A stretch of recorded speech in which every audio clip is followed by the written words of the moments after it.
We live in a time where disappearing feels almost illegal. In this era, the modern world worships visibility as if it were a form of currency, being reachable at all times, being constantly online, responding instantly, showing your morning routine, your productivity, your meals, your thoughts, your victories, your struggles, all of it broadcast to an audience you barely even know. Silence has become suspicious. Privacy has become rebellion, and introspection almost a crime. Today, to be seen is not just encouraged, it's demanded, because in the collective mind of society, visibility equals value. But what if this obsession with constant exposure is quietly suffocating the person you are meant to become? What if the spotlight that promises validation is the very thing blocking your evolution? Carl Jung, one of the greatest explorers of the human psyche, argued something radically different from today's narrative. He believed that true transformation does not happen in front of others. It does not happen under surveillance. It does not happen while you perform. It happens in the dark, in solitude, in the quiet space where no one is watching.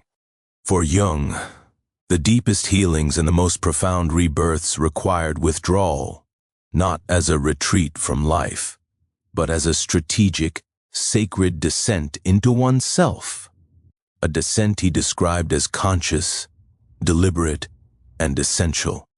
He observed that the patients who underwent the most powerful psychological transformations were not the ones who stayed socially active, constantly available, endlessly connected, but the ones who dared to disappear. People who canceled unnecessary commitments. People who pulled away from the noise of social media.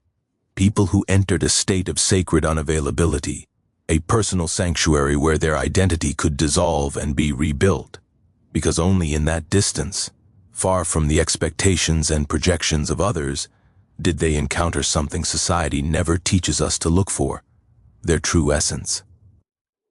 The uncomfortable truth is this: you cannot become someone new while the world keeps insisting you stay who you were. Your constant presence, physically or digitally, is an anchor to an old identity you're trying to shed. Every notification pulls you back. Every conversation reaffirms an outdated version of you.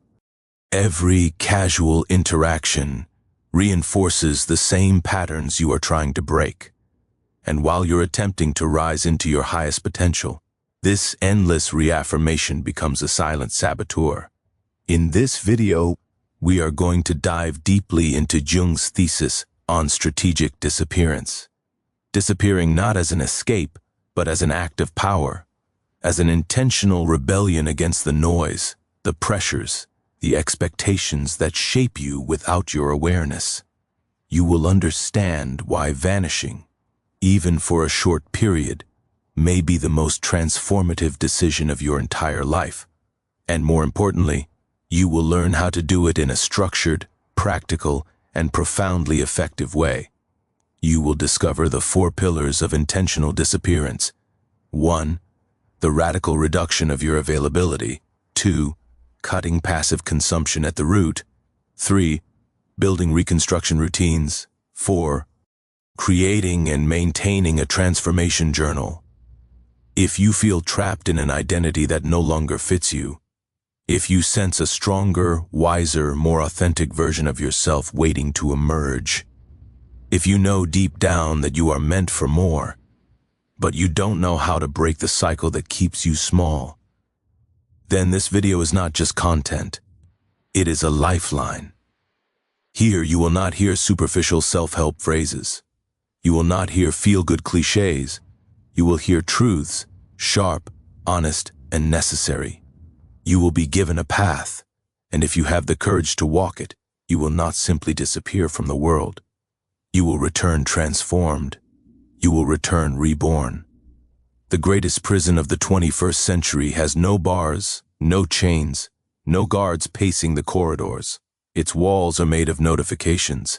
Its locks are invitations. Its alarms are mentions, messages, tags, and likes.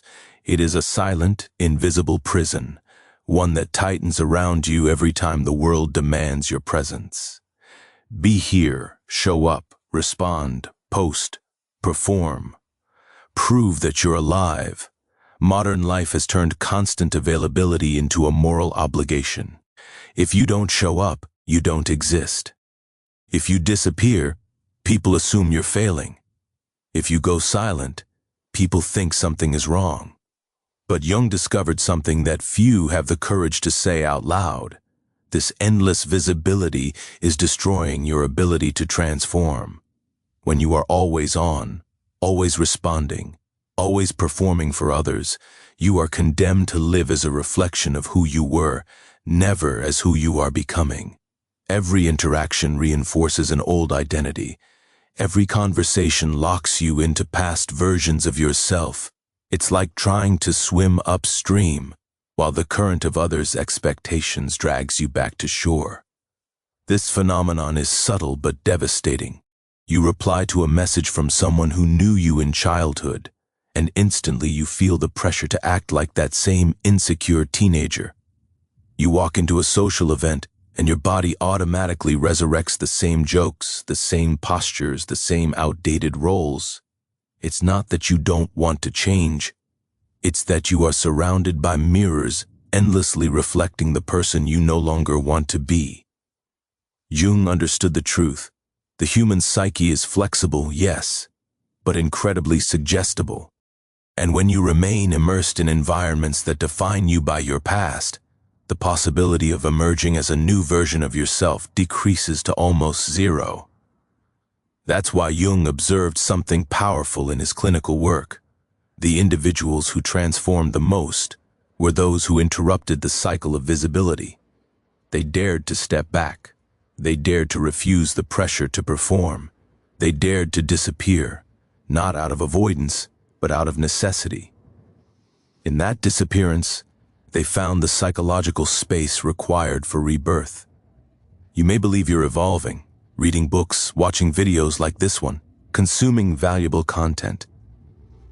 But if every day you are forced to behave like the same person you used to be in front of others, your internal evolution will always be sabotaged. It's like planting a seed and then digging it up every hour to check if it has sprouted. Nothing can grow under constant disturbance. Disappearing, even temporarily, is an act of liberation. It is rejecting the outdated social roles that chain you. It is discovering who you are when no one is watching. It is reclaiming your identity from the hands of the world. But this disappearance cannot be impulsive or chaotic. It must be deliberate, structured, and intentional. You are not hiding, you are rebuilding. And that is exactly what we will explore next. The conscious descent, Jung's method of strategic isolation that creates the fertile ground for the birth of your higher self.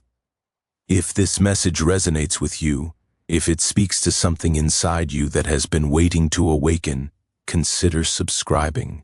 Your engagement supports this work and brings these ideas to more people who desperately need to hear them. The Descent, Jung's doorway to transformation. Few people truly understand what it means to isolate oneself. Most see isolation as a collapse, a sign of exhaustion, defeat, or emotional weakness. But Jung saw it differently. To him, isolation was not a retreat from life. It was a passage into it. He called this process the conscious descent and considered it one of the most critical stages of human transformation. This descent is not merely taking a break from friends or uninstalling social media for a weekend. It is a radical, intentional severing of your connection to external identities, the roles you play, the personas you perform, the distractions you cling to. It is a return to the inner world where the true self, unfiltered, unedited, unjudged, finally has space to speak. Jung lived this process himself after his legendary break with Freud, a rupture that shook the foundations of psychology. Jung retreated from everything. He stepped away from the scientific spotlight. He withdrew from social obligations. He reduced his clinical practice. Instead, he built his tower in Bollingen, on the quiet shores of Lake Zurich. And there, removed from noise and expectations, he entered a long and profound confrontation with his psyche. He drew mandalas. He carved symbols into stone. He walked along the lake's edge in silence. He wrote in his journals for hours. He descended into dreams, images, fears, and visions that later became the Red Book. While the world speculated about his silence, Jung was not disappearing. He was reconstructing. This period was not serene or romantic. It was turbulent. It was disorienting. It was psychologically violent at times. Because the silence of isolation is not comfortable, it reveals everything. When the noise of the world vanishes, the noise within becomes impossible to ignore. Your anxieties no longer have places to hide. Your repressed desires appear like shadows. Your fears show their true face. Your contradictions rise from the depths. This is why Jung compared the conscious descent to entering the underworld of the psyche, navigating a dark cave with a torch, searching for hidden truths buried beneath years of adaptation and performance. And yes, this inner cave is frightening. You will meet parts of yourself you have denied for years. You will face wounds that shaped you. You will uncover the masks you created for survival. But it is in this darkness that your power lives. It is here that the seeds of your new identity are planted. Jung insisted individuation, the process of becoming your true self, always begins with a break from the outside world. You must symbolically die before you can be reborn, and that symbolic death is found in strategic disappearance. It is the moment you stop existing as others expect you to be, so you can discover who you were always meant to become. But remember, it is not enough to vanish. Soon we move to the next step: how to rebuild yourself with intention, discipline, structure, and purpose once you have stepped away. Disappearing without intention is not enlightenment, it's exile. And exile without purpose leads not to transformation, but to fragmentation. That is why isolation must never be accidental. It must be structured, deliberate, and guided by a clear inner architecture. Jung understood this with remarkable clarity. He did not withdraw from the world to collapse into passivity. He crafted a sanctuary, a psychological workshop where the raw material of the self could be melted down and reforged. This is the part most people misunderstand. They confuse disappearance with stagnation, silence with emptiness, isolation with defeat. But effective disappearance is not the conclusion of movement. It is the ignition of a deeper, more sacred construction process. The world thinks you have paused. In truth, you are only now beginning. And that is where our journey continues. In this next part, we are going to dive beneath the surface and reveal the internal mechanics of strategic disappearance. You will learn how to turn silence into strength, solitude into structure, and absence into the foundation of your new identity.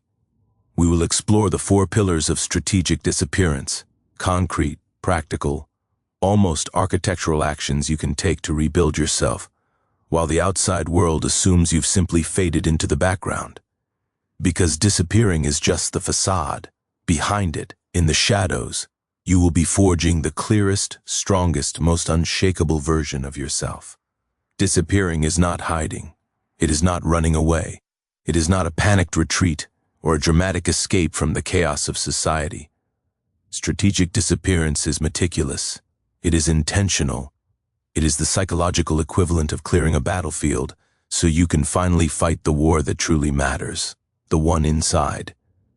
Jung never suggested chaotic withdrawal.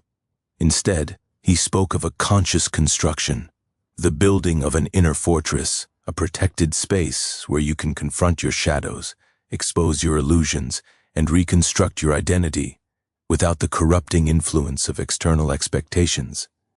And for this reconstruction to be real, it must be built on pillars, stable, grounded practices that guide your transformation. Here, you will learn the 4 pillars of strategic disappearance, tools powerful enough to reshape your inner world, yet simple enough to begin immediately. This process is not about stepping out of the spotlight. It is about what you choose to do when the lights finally go off. Pillar 1. Radical reduction of availability. The first and most essential rupture is with your availability. You must dismantle the constant compulsive connection you have with the external world. This means turning off notifications, making yourself unreachable for defined periods, and refusing the social expectation that you must always explain where you are or why you are not responding. You owe no one access to your time, your thoughts, or your presence. This is the first taste of personal sovereignty. When you restrict external access, something extraordinary happens. You reclaim your attention. You reclaim your inner space. You reclaim your life. You break the invisible conditioning that trained you to be a performing social character around the clock. And in that break, you rediscover something you may not have felt in years, your own mental quiet. Pillar 2. Elimination of passive consumption. The second pillar focuses on dismantling the noise that keeps you reactive. News feeds, endless scrolling, short-form videos, overstimulation. All of this fractures your attention and fills your mind with fragments that are not your own. Jung understood that the unconscious cannot speak through noise. Silence is its language. If your mind is constantly consuming, it is not creating, it is not producing, it is not transforming. Here, the mission is simple but revolutionary. Replace consumption with creation. Write, build, craft, design, think. Stop being a passive spectator in your own life and step back into the role of the one who creates meaning. Transformation requires an active mind, not an entertained one. Pillar 3. Creation of reconstruction routines. Once the world has been silenced and the psychic clutter removed, the third pillar is to establish routines that reinforce your new identity. These routines are not chores. They are the rituals of your rebirth. Deep reading that challenges the mind. Reflective writing that uncovers hidden truths. Intense physical exercise that reconnects you with the body. Learning skills that expand your potential. Working on projects anchored in purpose. Jung believed deeply in the unity of body and psyche. Concrete action strengthens internal evolution. With every repetition of these routines, you are not just improving. You are sculpting a new psychological shape. You are rehearsing the future self you are becoming. Pillar 4. The transformation journal. The final pillar is the documentation of your rebirth. Not for the world, for you. Your journal becomes your inner compass, a laboratory where you record shifts in thoughts, breakthroughs and shadows encountered. It is where the invisible becomes visible, where the chaotic becomes ordered, where identity crystallizes. This journal is not about what you did. It is about who you are becoming. Jung himself filled journals, drew symbols, and mapped his inner world with ruthless honesty. And through that process, he gave shape to the unconscious forces guiding his transformation. These 4 pillars are not abstract theories. They are the same tools Jung used when he stepped away from the scientific world, built his sanctuary in Bollingen, and began the most profound psychological reconstruction of his life. This path leads directly to individuation, the unfolding of your true self. But it is not a gentle process. It demands discipline, honesty, and a willingness to face the raw truth of who you have been and who you must become. Even with these pillars in place, one enemy remains: silence. And within that silence, the most dangerous adversary of all, yourself. It is this encounter, raw, unfiltered, and unavoidable, with your fears, your suppressed desires, and the truths you've spent years avoiding that we must now descend into. Because in the next part, you will understand something most people never dare to face. The silence of isolation is not a pause. It is not a rest. It is a revelation, a mirror that reflects everything you have tried to escape.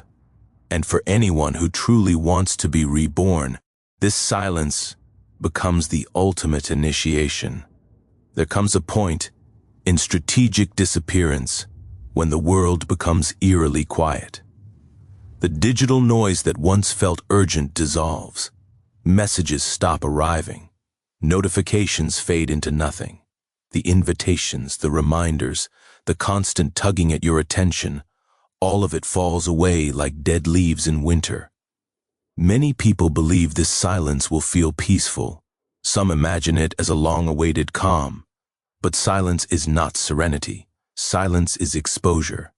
Because it is precisely in that hollow space, when all external distractions disappear, that something rises from the depths, yourself. The pain of silence is not physical, it is psychological. It enters you like a subtle unease, a restlessness without a name. In the first days of isolation, your mind will try everything to sabotage your resolve. Open Instagram for just a second. Reply to that message so you don't seem rude. Check YouTube. Just one video bar. You deserve a break. Hastes are not harmless impulses. They are the defense mechanisms of an identity terrified of dissolving. But if you resist, if you endure the internal chaos without retreating, an extraordinary shift begins. The fog lifts, the distractions collapse, and the deeper voices, the ones you buried under years of noise, finally emerge.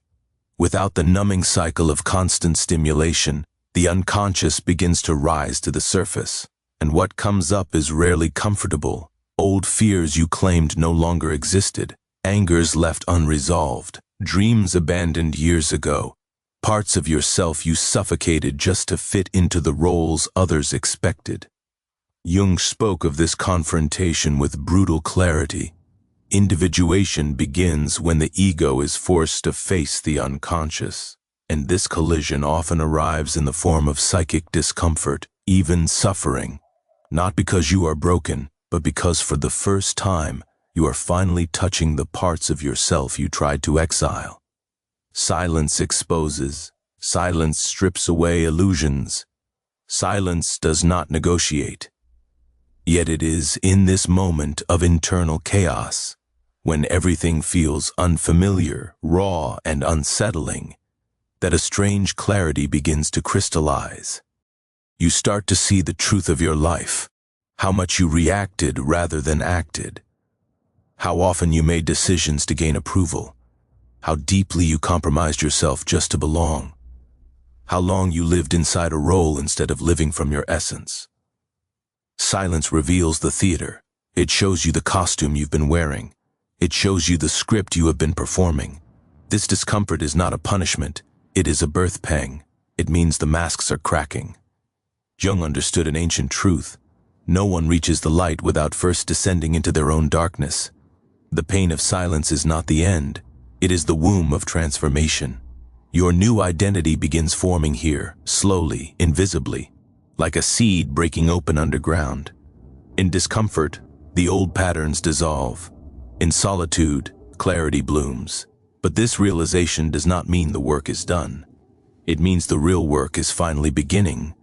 Because transformation is not only about tearing down the old self, it is about constructing the new one. And this new version is not shaped by the world's expectations. It is forged in authenticity, in wholeness, in the quiet fire of solitude. This rebirth does not happen under bright lights. It does not happen in public. It happens in the dark, like all sacred things. In the next part, we will explore this rebirth. You will understand what truly happens when you return to the world after disappearing, and why, when done correctly, your reappearance is not just a return, but a revelation, because the world will look at you and will not recognize who you are. And that unrecognizability will be your greatest victory. If what you're hearing resonates, my ebooks will guide you even deeper. Beyond the Shadow unpacks Jung's core teachings, and Dialogues with the Unconscious gives you a 30-day path to apply them in your life. Both are linked in the pinned comment. After weeks or months of strategic disappearance, of disciplined silence and deliberate self-confrontation, something begins to shift. Not suddenly, not dramatically. Transformation grows the way roots do, quietly, invisibly, persistently. Then comes the moment of reappearance, returning to society, to relationships, to the visible world. But here is the profound irony. When disappearance is done correctly, the reappearance is not a return to who you were. It is an unveiling, a psychological resurrection. People see you, but they do not know you. They sense something different, a calm authority, a grounded presence, a clarity that radiates without the need for words. Your face is familiar, your expression is not. Something in you has sharpened, strengthened, awakened, and this unsettles people. It confuses them, because they expect to meet the old version, the one who played small, who conformed, who needed approval. But standing before them is someone who no longer depends on validation, who no longer bends to projection, who no longer carries the weight of pretending. You have been forged in silence. The return becomes anticlimactic for the world, because while others were busy performing identities, you were busy dismantling yours to build something real. You didn't return to impress, you returned to exist. Your presence alone becomes a disturbance to those still imprisoned by their false selves. Jung saw this as inevitable, a natural consequence of individuation. When the ego is restructured, when superficial identities dissolve, the individual steps out of reactivity and becomes the architect of their own path. You no longer chase the world. You direct your movement within it. And the beautiful thing is, upon returning, you feel no urge to explain yourself. No need to justify where you've been, no desire to prove anything. Your transformation speaks in your posture, in your boundaries, in your absence from old patterns, in your refusal to return to versions of yourself that were never real. You are no longer a mirror for others, and because of that, some people will drift away, but others will be inspired, awakened by the presence of someone who dared to evolve. This new self is a hybrid, born from the ashes of the past and the clarity of rebirth, a self that has integrated the shadow, faced the internal chaos, learned to be alone, and returned carrying inner authority. Where there was once anxiety, there is peace. Where there was fear, there is integrity. Where there was performance, there is presence. But perhaps one question still lingers in the back of your mind, a question that refuses to stay quiet. Why? Why disappear at all? Why slip into silence when the world demands noise?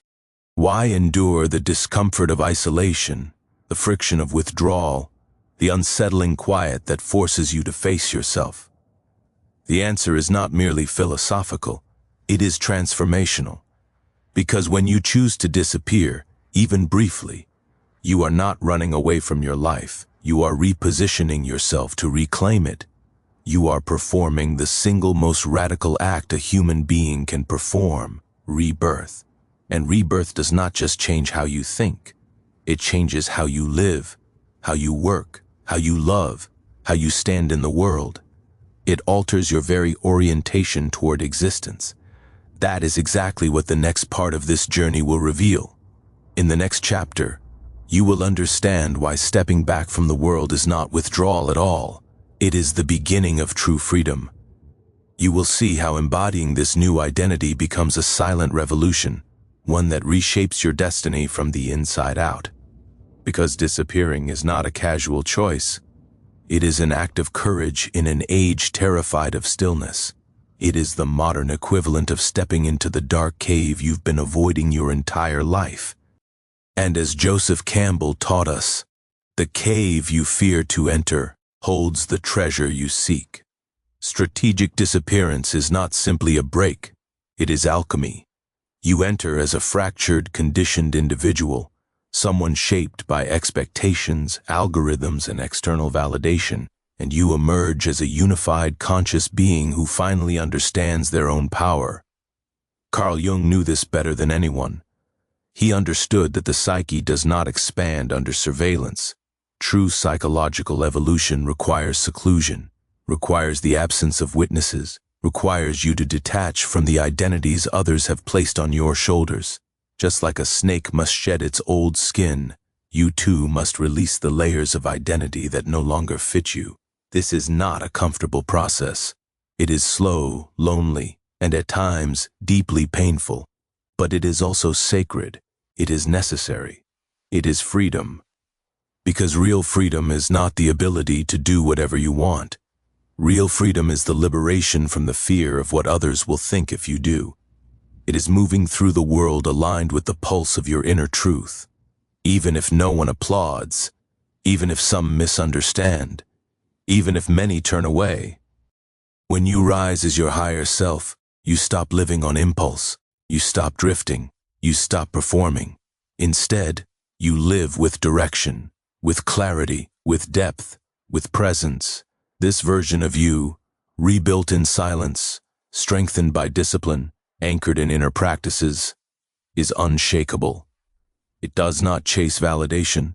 It does not perform for attention. It does not cling to external approval. It simply is. And in that being, you become magnetic. You become authentic. You become a force. This is why strategic disappearance is not an end. It is the beginning of the life you were always meant to live. A life where you don't merely survive. You build, create, influence, lead, contribute, and finally live with intention. The world will remain noisy, chaotic, unpredictable. But the way you move through it will be completely transformed, and that changes everything. If these words resonated with you, I want you to comment below. I am ready to disappear. This is not just a comment. It is a public declaration of your commitment to inner rebirth. And do not stop here. The next video waiting for you is crucial. It will lock in everything we began today. Do not skip a single part of this journey. Transformation is a sequence. Every step matters. Your rebirth has already begun.